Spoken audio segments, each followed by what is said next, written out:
بسم اللہ الرحمن الرحیم۔ آج ہم بات کریں گے حضرت موسیٰ علیہ السلام کے بچپن کے بارے میں۔ موسیٰ علیہ السلام فرعون کے زمانے میں پیدا ہوئے۔ فرعون مصر کا بادشاہ تھا۔ اس نے خدائی کا دعویٰ کیا تھا۔ مصر میں اس وقت حضرت یعقوب علیہ السلام کی اولاد آباد تھی۔ اسے بنی اسرائیل کہا جاتا ہے۔ بنی اسرائیل لاکھوں کی تعداد میں پھلے پھولے۔ حضرت یوسف علیہ السلام کے دور میں مصر کا بادشاہ عیان بن ولید تھا۔ وہ آپ کے ہاتھوں پر مسلمان ہوا تھا۔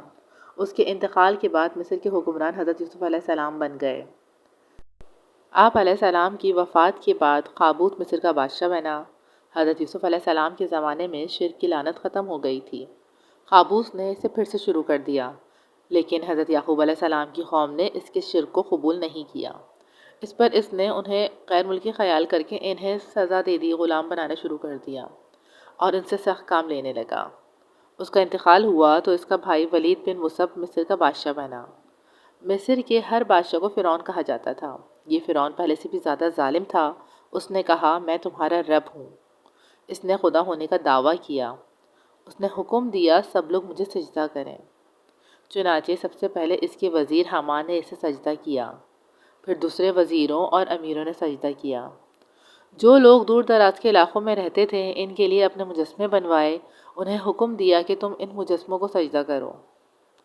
بنی اسرائیل کے لوگوں نے اسے سجدہ کرنے سے انکار کر دیا تو اس نے حکم دیا، تم نہ مجھے سجدہ کرتے ہو نہ میری تصویروں کو، میں تمہیں عذاب دوں گا۔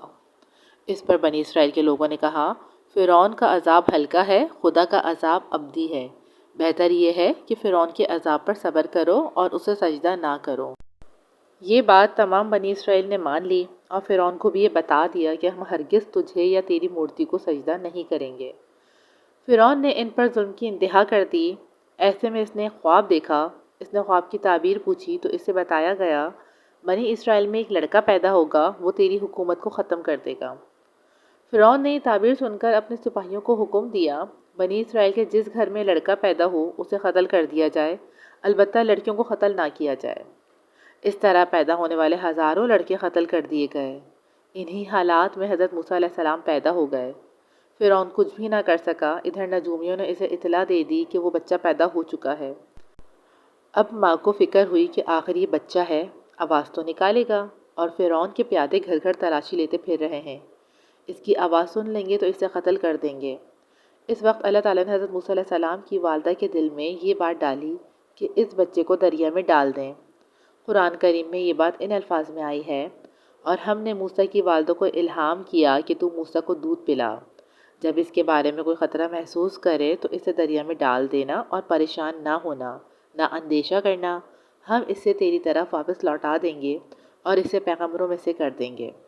اللہ تعالیٰ نے دریا میں ڈالنے کا طریقہ بھی بتایا۔ چنانچہ ارشاد ہوا، اسے صندوق میں ڈال دینا، پھر صندوق کو دریا میں چھوڑ دینا، یہ دریا لا ڈالے گا انہیں کنارے پر، تاکہ موسیٰ کو وہ شخص اٹھا لے جو میرا بھی دشمن ہے اور موسیٰ کا بھی۔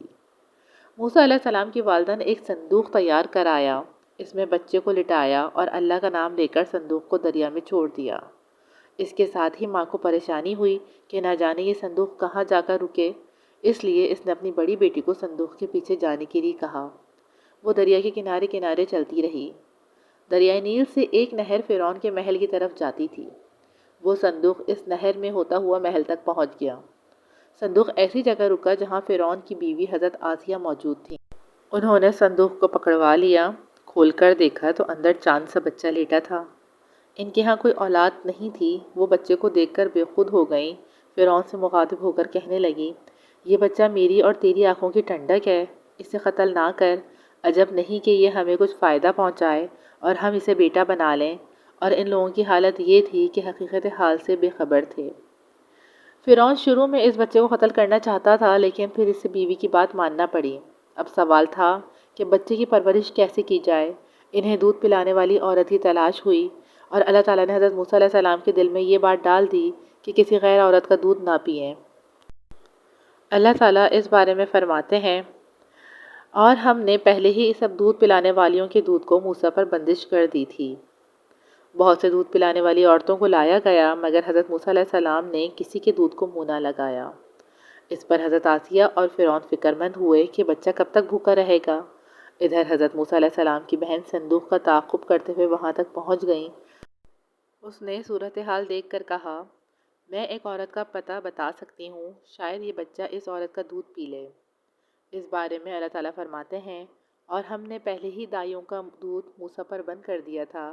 اس پر اس کی بہن بولی، میں تمہیں ایک ایسے گھرانے کا پتہ بتا سکتی ہوں جو تمہارے لیے اس کی پرورش کر دے اور وہ اس کے خیر خواہ بھی ہوں۔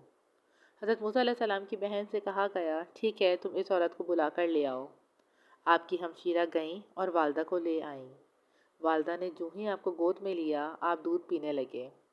فرعون نے آپ کی والدہ کے لیے ایک اشرفی روزانہ مقرر کر دی اور کہنے لگا، بچے کو یہی دائی دودھ پلائے گی۔